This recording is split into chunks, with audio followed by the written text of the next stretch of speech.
Друзья, приветствую вас на своем канале Словения с Хельга Вайт. Перед тем, как мы начнем обсуждать с вами новости уходящей недели, призываю вас подписаться на канал, поставить лайк этому видео и поделиться своим ценным мнением в комментариях.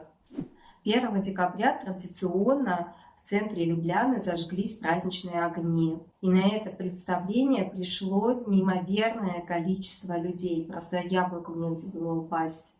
В этом году по всему центру Любляны было установлено 10 живых елок. А центральная елка на площади Пришерна имеет высоту аж 20 метров. В этом году меня как-то невероятно подводит здоровье. Раз в месяц я стабильно заболеваю каким-то непонятным вирусом. Но, к сожалению, у нас медицина такова, что врач старается найти всяческие отговорки, чтобы тебя не принять. И когда ты пишешь своему врачу, обычно получаешь один и тот же ответ. Лежите дома, отдыхайте и пейте побольше жидкости. Хочу поделиться с вами приятной для себя новостью. Вышла книга нашего бывшего президента Словении Борута Пахора. И я ходила на встречу с ним на книжную ярмарку, где мне удалось немного побеседовать с ним. И он великодушно подписал мне свою книгу. Буду читать. Болеть и читать.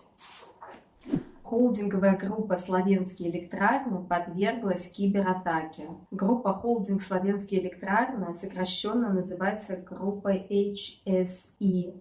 Это крупнейший производитель и продавец электроэнергии в Словении. Кибератака произошла в ночь с пятницы на субботу. Подверглись атаке компьютерной системы, отвечающие за безопасность и контроль информации компании. Так что не ждите в этом месяце счета за электроэнергию. Кстати, в новостях пишут, что словенцам зимой не хватает витамина D. Возможно, мне тоже не хватает этого витамина, и поэтому я так часто болею. Зимой солнца меньше, люди испытывают дефицит витамина D. Витамин D важен для развития костей и зубов, полезен для нашей иммунной системы. Ну все, короче, витамин D надо пить. С 1 декабря Австрия начнет продавать однодневные виньетки на свои дороги. И это будет невероятно удобно, так как Австрия находится по соседству со Словенией, и очень часто так бывает, что ты едешь в Австрию на один день. Раньше были виньетки для проезда в Австрию минимально сроком на 1 неделю. А сейчас, с 1 декабря, виньетки будут продаваться на 1 день. Однодневная виньетка будет стоить 8 евро 60 центов для обычных автомобилей и 3 евро 40 центов для мотоциклов.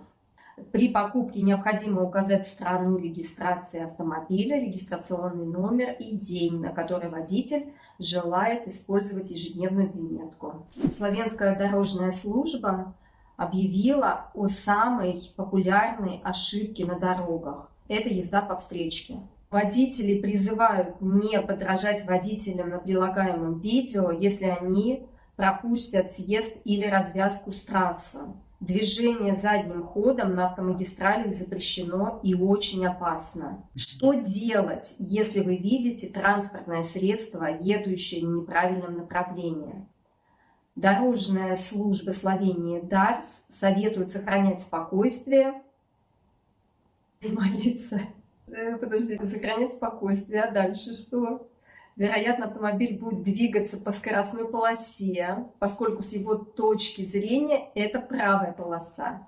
Поэтому вам следует снизить скорость, перестройтесь на правую полосу и увеличьте безопасную дистанцию. Если можете, позвоните в полицию по номеру 113 или в Центр дорожной информации на дорогах по номеру 1970. Еще лучше, если ваш пассажир сделает это, если он есть с вами в машине. Премьер-министр Словении Роберт Голоб избежал слушаний в комиссии по надзору за разведкой и службами безопасности КНОС, которая расследует его влияние на отсрочку ареста российских шпионов в декабре прошлого года. Голоб сообщил комиссии, что не имеет и не имел никакого влияния на рассматриваемое комиссией дело. поэтому он не пришел на слушание. Председатель комиссии Янес Жакель заявил, что Галоп не присутствовал на заседании комиссии и добавил, что КНОВС не имеет полномочий отдавать приказ о принудительных арестах. Кстати, год назад я снимала репортаж о российских шпионах в Словении. И если вы его еще не видели, то можете перейти вот по этой ссылке и посмотреть. 1 декабря был Всемирный день борьбы со СПИДом. И в этот день проводятся различные информационные мероприятия и кампании по тестированию ВИЧ.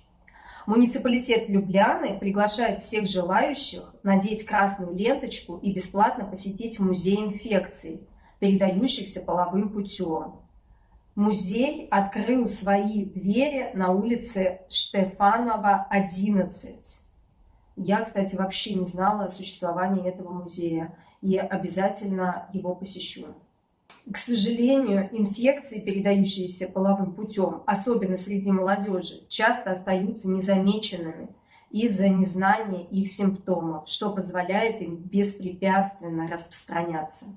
Помимо того, что молодые люди чаще меняют сексуальных партнеров, их оживленная ночная жизнь также способствует нечастому использованию презервативов. При этом они часто забывают использовать адекватную защиту под воздействием алкоголя и наркотиков. По мнению организаторов посещения музея инфекций, передающихся половым путем, где доступна информация об... Может, мне не надо туда идти? Мне уже, наверное, поздно. Анонимное тестирование доступно для владельцев медицинской страховки бесплатно у любого выбранного личного врача или врача общей практики, а также в клинике инфекционных и лихорадочных состояний. Ну, вот так вот. Берегите себя и своих близких. Нам все обещают снег, но, к сожалению, пока мы видим только дождь. Давайте спросим у Алисы, какая погода ждет нас в ближайшее время. Алиса, а какая погода сегодня в Любляне?